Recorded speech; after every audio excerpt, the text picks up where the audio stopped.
With the benefit of more time and greater freedom to access files, I am confident that I can provide even more material and relevant evidence that would clarify the issues once and for all. These deal with involvement in irregularities of 4 senators and 1 congressman, 1 member of a constitutional commission, and 1 undersecretary, Congressman Zaldico. That Kong Zaldico was asking for a 25% commission. I shall mention my personal knowledge regarding Senator Chis Escudero, Senator Ramon Bong Revilla. Senator Revilla asked for a commitment, which I suggested, then he approved at 25%. Engineer Alcantara collected the 25% commitment, or about 125 million, which was turned over to me and then delivered to Senator Revilla in his house in Cavite. Senator Nancy Binay. Engineer Alcantara collected 15% commitment, or about 37 million, which was turned over to me and which I then delivered to Senator Binay at a house in Quezon City. Ako po ay umaamin sa aking maling nagawa. Taos puso at puno ng pagsisisi. Nakagawa po ako ng pagkakamali at pinahintulutan ko po ang aking sarili na maging kasangkapan sa pagpapatupad ng isang masamang gawain. Thank you. Are you ready to make your statement? Yes po, Mr. Chair. You may proceed.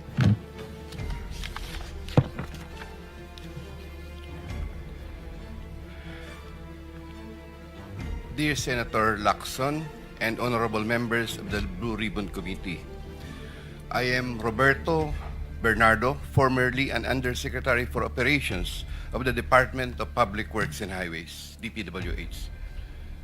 I was summoned to appear today before the Honorable Blue Ribbon Committee and required to testify in connection with its ongoing inquiry in aid of legislation into the reported anomalies in certain DPWH projects, flood control projects. Bago ko po ilahad ang aking nalalaman sa mga bagay na nais tumbukin ng kagalang-galang na Blue Ribbon Committee, ako po ay umaamin sa aking maling nagawa. Ako po ay hindi naging matatag at tapat sa pagpapatupad ng tungkulin na ipinagkatiwala sa akin ng ating pamahalaan at sambayanan. Taos puso at puno ng pagsisisi na ako po ay humihingi ng kapatawaran sa Diyos, sa ating bansa at mga kababayan, gayon din sa aking pamilya, mga kaibigan at sa lahat ng aking binigo. Nakagawa po ako ng pagkakamali at pinahintulutan ko po ang aking sarili na maging kasangkapan sa pagpapatupad ng isang masamang gawain. Handa po akong gawin ang lahat ng nararapat upang maiwasto ang aking kamalian at maiwasan na ito'y mangyaring muli. I wish to assure the Honorable Blue Ribbon Committee of my full cooperation with the investigation. I am submitting an affidavit outlining my knowledge and of and involvement in certain events material to the subject of investigation.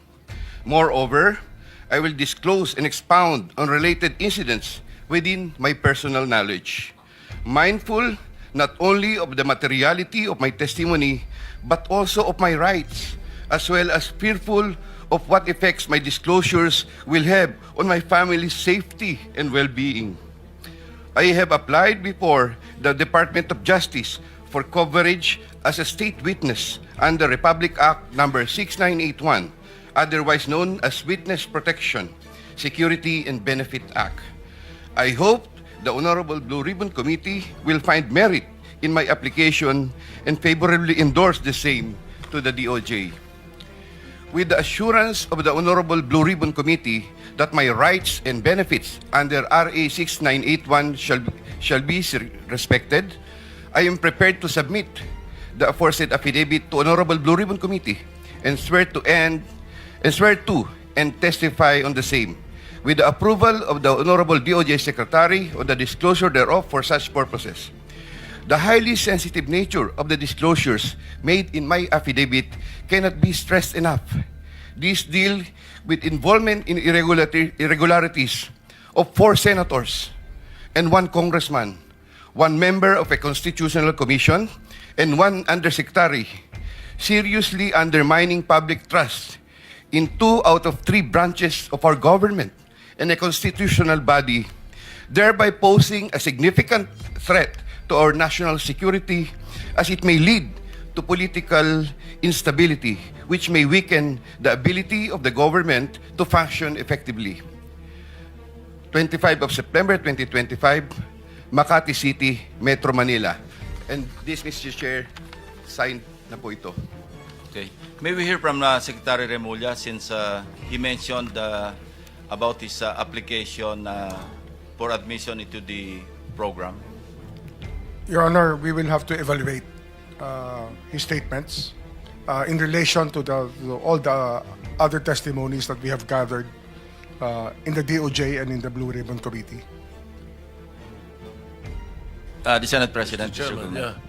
yeah.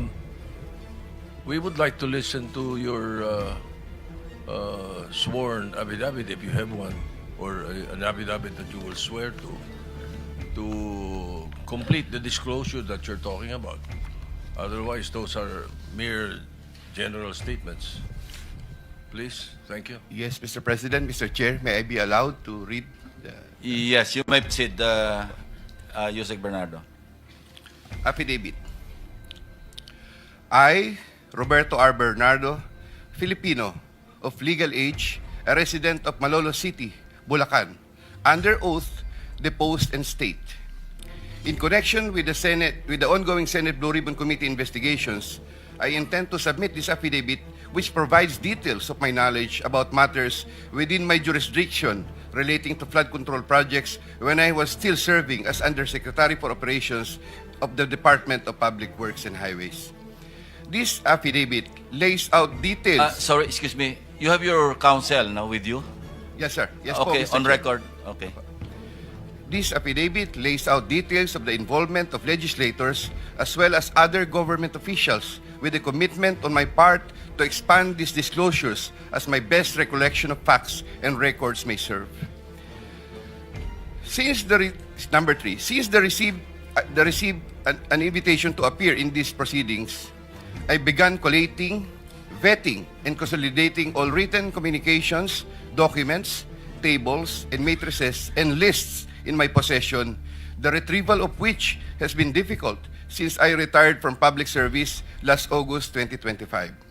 With the benefit of more time and greater freedom to access files, I am confident that I can provide even more material and relevant evidence that would clarify the issues once and for all.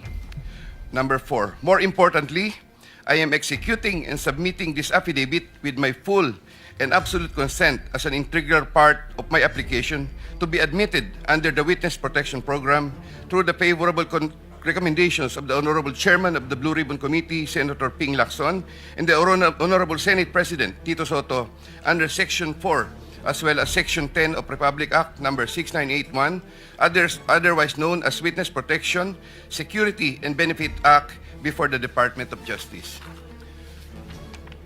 I attest and confirm that the names, dates, and transactions mentioned hereunder are based on my direct personal knowledge and have ample documentary support where necessary or desirable if given full opportunity to retrieve the same.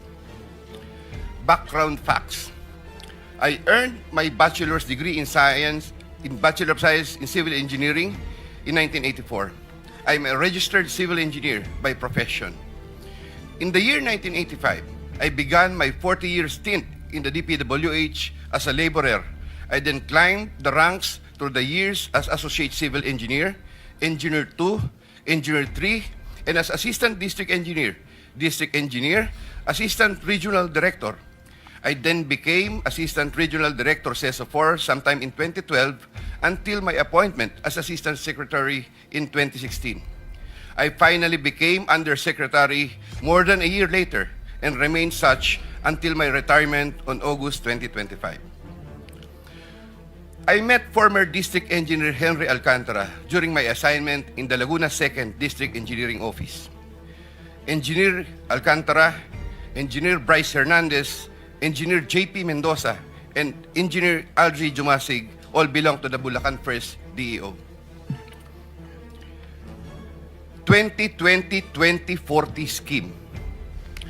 Sometime after the State of the Nation address of President Ferdinand Bongbong Marcos Jr. in July 2025, and while I was already on sick leave, I heard from Secretary Bunoan for the first time that Engineer Alcantara, Engineer Hernandez, Engineer Mendoza, and Engineer Dumasig were engaged in contracting activities using the licenses of other contractors. Subsequently, Engineer Hernandez confirmed this arrangement through one of the legislative hearings and by other contractors whose license they used. According to Bryce Hernandez, their sharing is 20-20-20-40% from these activities.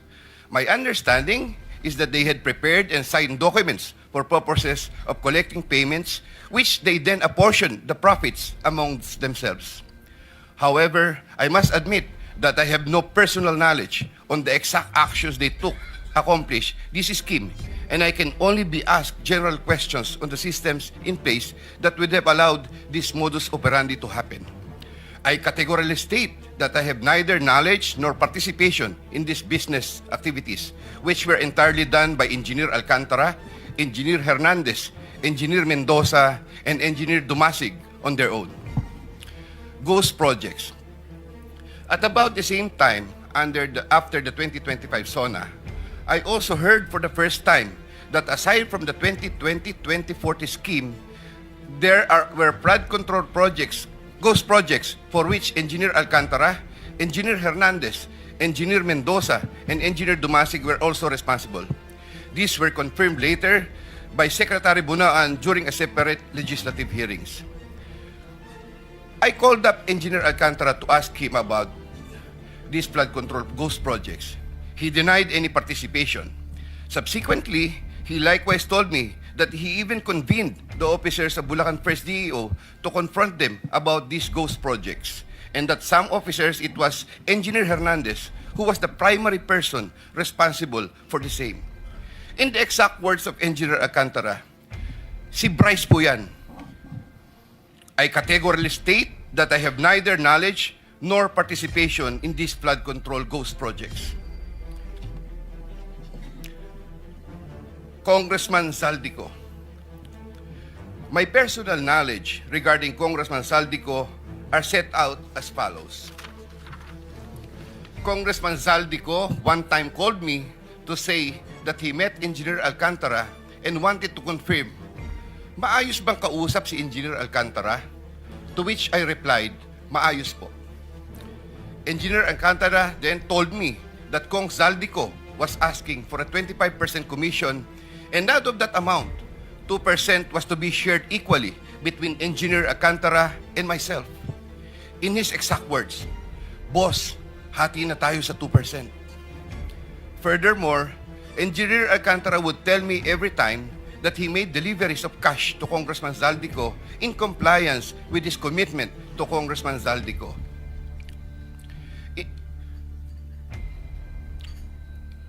In this affidavit, I shall mention my personal knowledge regarding Senator Chis Escudero as follows.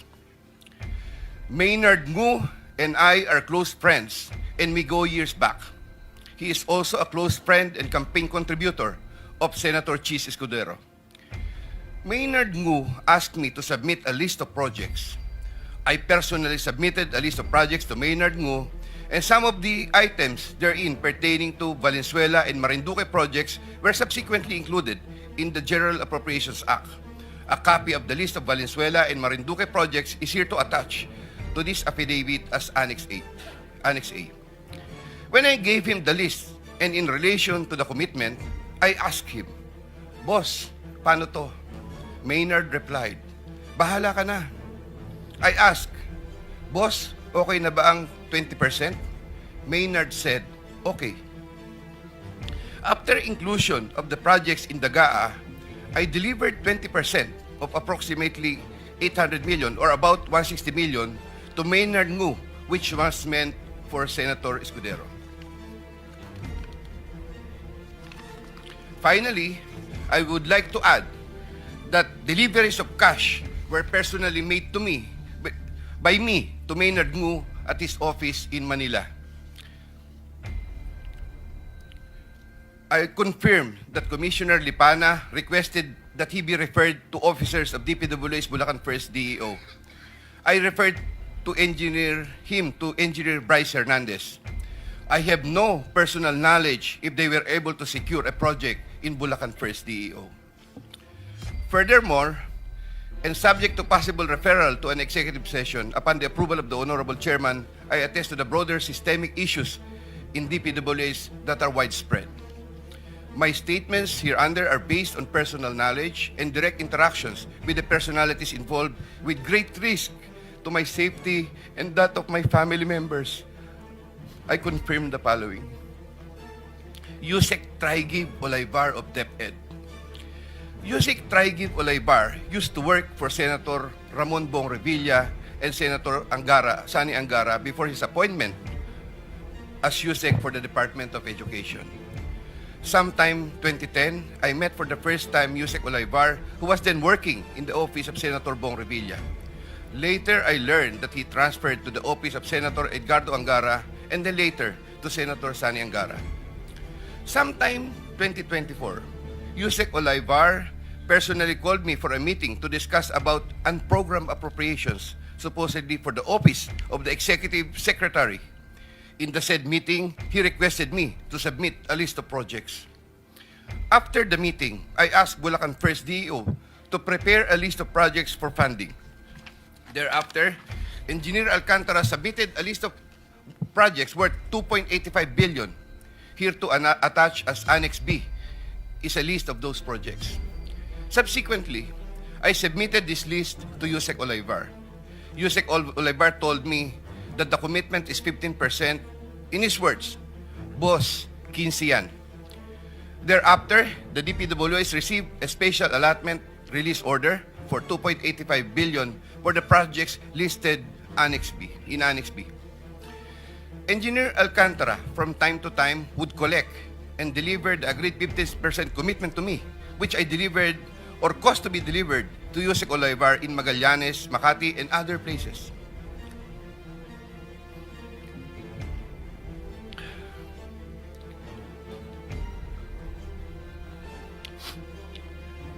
Senator Ramon Bong Revilla.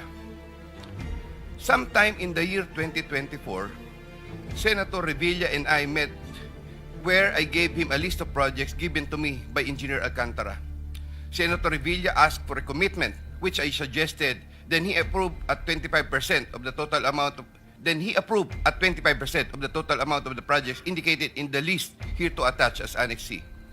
I relayed the 25% commitment to Engineer Alcantara and told him that Senator Revilla will appreciate additional contributions for his senatorial re-election bid. Engineer Alcantara collected the 25% commitment, or about 125 million, which was turned over to me and then delivered to Senator Revilla in his house in Cavite.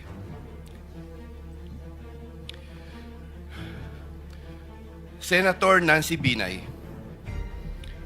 Sometime in the year 2024, Carlin Villa, a staff of trusted confidant of Senator Binay, called me and asked for a commitment which was set at 15% of the total amount of the projects indicated in the list here to attach as Annex D. I relayed the 15% commitment to Engineer Alcantara. Engineer Alcantara collected 15% commitment, or about 37 million, which was turned over to me and which I then delivered to Senator Binay at a house in Quezon City. Given the complexities of the transactions and personalities involved, I humbly reserve the right to submit a supplementary affidavit if warranted in the premises. I attest to the truth of the foregoing statements based on my personal knowledge and authentic records. In witness thereof, I will be affixing my signature this day of September 2025 here, Mr. Chair. Yeah. Kindly sign your affidavit in the presence of everybody.